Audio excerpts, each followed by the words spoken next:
sweaty, and I might have peed a little bit. Woo! Let's talk football. I feel like we can run the table. I really do.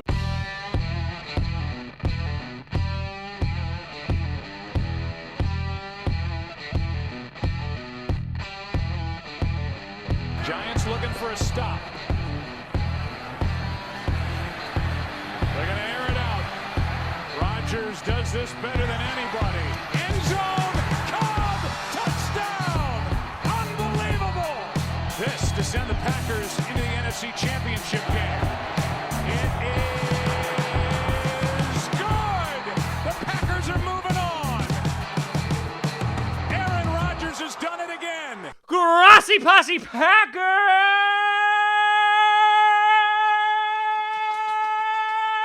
Nation! Welcome to another episode of Packcast, the podcast where we don't need to be a Packers fan, but it sure does help. I am your host, Tom Grossi, and holy crap, what a game! Woo! That one. Oh, crap. The interview, Aaron Andrews is like, hey, Rodgers, you should buy some real estate in Dallas, and you know what? I'm starting to agree with her, because that's become a second home. Oh, man. I need an inhaler. That was... Let's break that game down. Let's do it. First of all, the fact that Davante Adams even played this game was completely unexpected. The two big components that we were missing from that team to start the game, we were missing, of course, David Bakhtiari, and we were also missing Ty Montgomery. Aaron Jones was incredible, over 100 yards rushing. He had a touchdown. That kid can run, and considering he was the third string, he's obviously made a bid for the second string at bare minimum.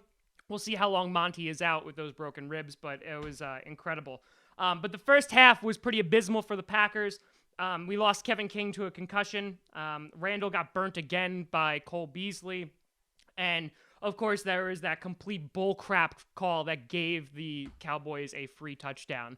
I'm not going to spend too much time on that because, again, we got calls, they got calls. I think they got the better half of it considering they got literally a touchdown out of it. But you know what? Don't even focus on it because in the end, it really didn't matter. But by halftime, we were down 21-12. We had keep Ezekiel Elliott completely contained. He had no game whatsoever. He didn't start running the ball well until the fourth quarter. And so that was a big deal for our run defense. Also, I got to say our secondary locked it down come the second half. We've seen this now in several games where the Packers have been down pretty big, even in the Bengals game in the first half, and they've come out and looked like a completely different team in the second half. Rodgers got hit less, so the offensive line was able to get better, and we weren't giving up as many big plays, and it just seemed like they were tired because the Cowboys dominated time of possession in that game by far. They held that last drive for them. They held it for 8 minutes, so it was really great of our defense to see. But Crosby also missing 2 extra points. I'm not concerned about him in any way, shape, or form. The first one, yeah, it's an uncharacteristic miss. The second one was a botched snap or a botched hold. Laces out. Listen, Ace Ventura taught me that, so you got to keep the laces out. But the second half goes, Randall has a pick 6, which changes the game. Then he has a dumbass penalty by throwing the ball at Prescott. And Troy Aikman was like, these guys got to grow up. And he's actually 100% correct in that Randall, he had a couple of really good plays in that game, don't get me wrong, and ones that definitely helped give us the win. But this guy has been getting burned for 2 straight years, and he has a great play. Like, good. Do your job. Like, that's what you're supposed to be doing. Not costing us 15 yards, but it is what it is. Burnett also went down. I'm curious to see what's going on with him. Randall went down, but he came back. And then Jordy Nelson wasn't out, that it wasn't in the entire last series. So I'm a little mildly concerned about that. It seems like every 5 seconds someone else is getting injured on the Packers. Even the announcers alluded to it. They're like, hey, like every year I feel like the Packers are getting injured, and they are correct. And it's a little frustrating. That 4th and 1, man, I thought they stopped Elliott. And I thought we won the game there, but it seems that we didn't. Dak Prescott scores. We have about 1 minute and 13 seconds left. And I'm starting to think about all the missed opportunities because Rodgers missed a wide-open Jordy Nelson for a 2-point conversion, those 2 missed extra points.